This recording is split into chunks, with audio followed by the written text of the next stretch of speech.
रवींद्र गोपटे, माझा roll number आहे 42 आणि आज मी घेत आहे डिजिटल लेसन. नाव आहे घातांक.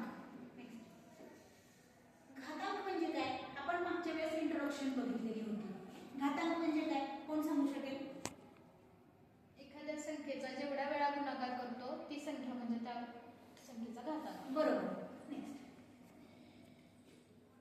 तर घातांक म्हणजे आता समजा मला चित्रात दाखवल्याप्रमाणे या 7 मुलांना प्रत्येकी 4 वह्यांचं वाटप करायचे.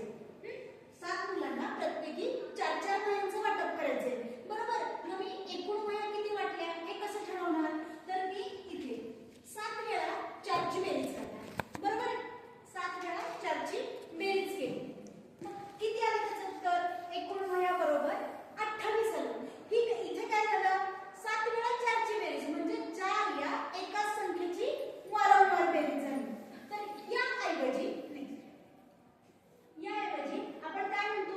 घातांक म्हणजे सतत एकच संख्या स्वतःशीच बेरीज करत असेल तर त्याचा घातांक. म्हणजे जर मी 7 या संख्येचा चौथा घात घेतला 4 या संख्येचा तर त्याचं उत्तर काय येईल? 28 येईल. थोडक्यात घातांक म्हणजे संख्या स्वतःशी किती वेळा गुणाकार दर्शवते त्याला म्हणायचं घातांक. इथे उदाहरण दिलेले 2 चा तिसरा घात बरोबर 2 गुणिले 2 गुणिले 2. आता हा घातांक वाचला आपण कसा? 2 चा तिसरा घात. बरोबर आहे. इथे 2 चा तिसरा घात म्हणजेच 2 या संख्येचा 3 वेळा केलेला गुणाकार असेल. आता जर मला 5 चा चौथा घात करायचा असेल, हे वाचन काय? हा असेल तो पाया आहे. हे आपण मागच्या पाठात बघितलेले. हा पाया आहे आणि हा घातांक आहे किंवा घात म्हणूयात आपण. ह्याचं वाचन करायचंय 5 चा चौथा घात म्हणजेच हे कसं लिहिता येईल आपल्याला? 5 गुणिले 5 गुणिले 5 गुणिले 5 गुणिले 5 हे असं लिहिता येईल. बरोबर आहे.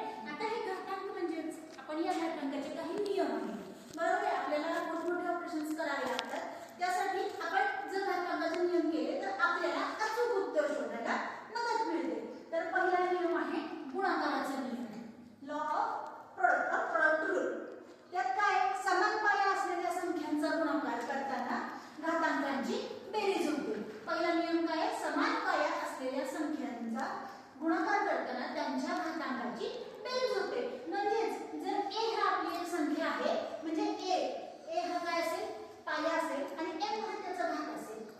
बरोबर. a ही कोणतीही नैसर्गिक संख्या आहे आणि त्यानंतर दुसरी संख्या आहे त्याला गुणिले a ही अजून एक संख्या आणि त्याला a ही तीच संख्या आणि त्याचा n एवढा घात असेल. म्हणजे संख्या एकच आहे पण घातांक बदललेले आहे. पाया एकच आहे आणि त्यांचे पहिल्यांदा घातांक आहे त्याचा m आणि नंतर n. म्हणजे याचं उत्तर काय येईल? a चा m अधिक n एवढा घात. बरोबर आहे.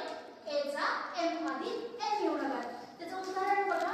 4 चा दुसरा घात गुणिले 4 चा चौथा घात. इथे बघा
सोडून शून्य सोडून कोणतीही संख्या, कोणत्याही शून्येतर संख्येचा म्हणजे नॉन झिरो नंबर घात जर झिरो असेल तर उत्तर काय येतं? 1 येतं. असं का होत असेल? आज तुम्ही सगळ्यांनी बघून घ्यायचं. ह्याचं उत्तर आपण शोधूया. a चा शून्य घात बरोबर 1. a चा शून्य घात बरोबर 1. मग आता a च्या ऐवजी पाया आपण बदलला. समजा 7 चा शून्य घात तर तो काय येणार? 1 येणार. 1151 या नंबरचा जरी शून्य घात केला तरी तो काय येणार? 1च येणार. आणि एकदम लास्ट n एवढा नंबर असेल आणि त्याचा जरी शून्य घात केला तरी सुद्धा काय असेल त्याचं उत्तर? 1 एवढंच असेल. बरोबर. फक्त पाया हा शून्य नसावा. That number is non zero number. ऋण घातांक नियम.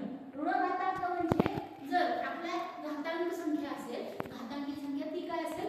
निगेटिव्ह असेल. म्हणजे घातांक दिलेला आहे ती निगेटिव्ह असेल. मग आता कोणताही पाया असेल आणि त्या पायाला वजा घातांक असेल म्हणजे a raised to minus n, त्याचा -n एवढा घात असेल तर काय होईल त्याचा reciprocal 1/a raised to n. बरोबर आहे. 1/a चा n एवढा घात येईल. म्हणजे तिथे इथं उदाहरण काय आहे? 2 चा वजा तिसरा घात. मग याचं काय येईल? 2 चा वजा तिसरा घात म्हणजे याचं उत्तर काय येईल? 1/2. बरोबर. 1/2 चा तिसरा घात म्हणजे 1/8. बरोबर. आता पुढचा आहे गुणाकाराचा घातांक. गुणाकाराचा घातांक. आता गुणाकाराच्या रूपात आपण आतापर्यंत बघितलं की घातांकित संख्येतला पाया हा एकच होता. आता जर पाया हा दोन संख्यांचा गुणाकार असेल तर काय होईल? आता बघा इथे समजा उदाहरण आहे a ही एक संख्या आहे आणि b ही एक संख्या आहे आणि या दोन्हींचा गुणाकार आणि त्या कंसाचा घातांक आहे. तर तो काय येणार की दोन्ही संख्यांना घातांक आणि मल्टिप्लिकेशन म्हणजे a चा n एवढा घात गुणिले b चा n एवढा घात. इथे काय येईल? a चा n एवढा घात गुणिले b चा n एवढा घात येईल. आणि त्याच बरोबर इथे आपण बघूया 2 गुणिले 3 चा चौथा घात. 2 गुणिले 3 चा चौथा घात म्हणजे 2 चा चौथा घात गुणिले 3 चा चौथा घात. बरोबर आहे. त्यानंतर भागाकाराचा घातांक. आता भागाकाराचा घातांक म्हणजे पॉवर ऑफ एक्सपोनेंट. पहिला नियम होता आपल्याला गुणाकाराचा नियम, दुसरा होता भागाकाराचा नियम. पण आता काय? पायात भागाकार आहे आणि आपण त्या भागाकाराला घातांक देतोय. बरोबर आहे. म्हणजे a भागिले b आणि कंसाचा घातांक n. बरोबर आहे. a/b त्याचा n एवढा घात म्हणजे पुन्हा आपण प्रोडक्टला काय केलं? दोन पाय होते त्याला सेपरेट गुणाकार करून घातांक दिला. तसंच इथे काय येणार? 4/5 कंसाचा घात बरोबर 4 चा घात अधिक 4 चा दुसरा घात अधिक 5 चा भागिले 5 चा दुसरा घात. आलं लक्षात? आता बघा वर्ग आणि घन. आपण वर्ग आणि घन बघितले. वर्ग वर्गमूळ. तर वर्ग कशाला म्हणायचं? कोणत्याही संख्येचा जर 2 एवढा घात असेल, कोणत्याही संख्येचा जर 2 घात असेल, बरोबर. म्हणजे समजा मला 6 या संख्येचा 2 घात करायचा आहे म्हणजेच मी याचं वाचन काय करणार? 6 वर्ग किंवा 6 चा वर्ग. म्हणजे तिथे काय येणार? 6 ही संख्या 2 वेळा एकमेकांशी गुणते. बरोबर आहे. 6 ही संख्या 2 वेळा गुणते. त्यानंतर सेम जसं वर्ग बघितलं तसं आला घन. आता घनामध्ये काय होईल? घातांक संख्या आहे ही घातांक संख्या काय येईल? 6 चा तिसरा घात म्हणजेच 6 चा घन. बरोबर.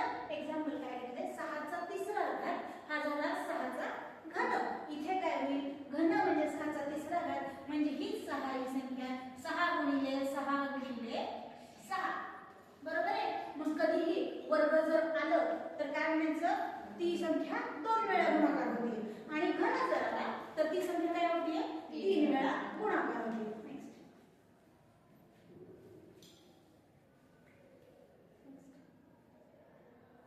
तर आता आपण बघितलं घातांक आणि घातांकाचे नियम. आता मला सांगा घातांकाचा पाया. पाया कशाला म्हणायचं? आता ह्या संख्येत ही संख्या आहे तर या घातांक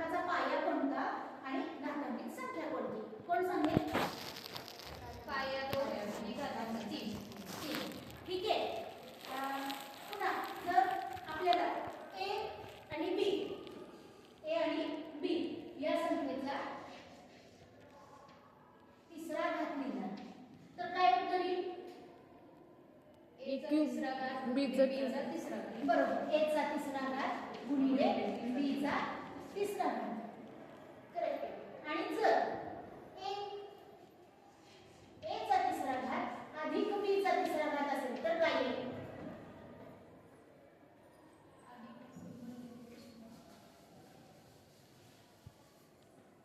मॅडम कधी मल्टिप्लिकेशन असेल ना. सॉरी, A चा तिसरा घात अधिक A चा सातवा घात. A raised to 3 plus 7. Yes. A raised to B plus 7 is equal to A raised to 20. Oh. हे नक्की बरोबर आहे का? A raised to B plus 7 तिथं जो अधिकचं साइन आहे ना तिथं गुणाकाराचं साइन आहे. इथे. हा. मग घातांकाची बेरीज होते जर दोघांचं गुणाकार असेल तर. हां. तर आपण कोणते कोणते नियम बघितले? घातांकाचा गुणाकार नियम बघितला, ज्यामध्ये एक समान पाया असेल आणि घातांक काय असेल वेगवेगळे असतील आणि त्या दोन्हीचा गुणाकार असेल तर पाया तोच ठेवून घातांकाची बेरीज होते. त्यानंतर भागाकार नियम बघितला, पुन्हा घाताचा घात हा नियम बघितला. अजून शून्य घातांक असेल तर काय होईल हे बघितलं आणि ऋण घातांक असेल तर. आता मला सांगा, व्यवहारात वापरणारे घातांकाची किंवा तुम्ही रोज वापरता किंवा खूप वेळा वापरला जातो अशी घातांकाची उदाहरण सांगा. घातांकित संख्येची उदाहरण. कोणतीही घातांकित संख्या कुठे वापरली जाते? अशी एखादी संख्या.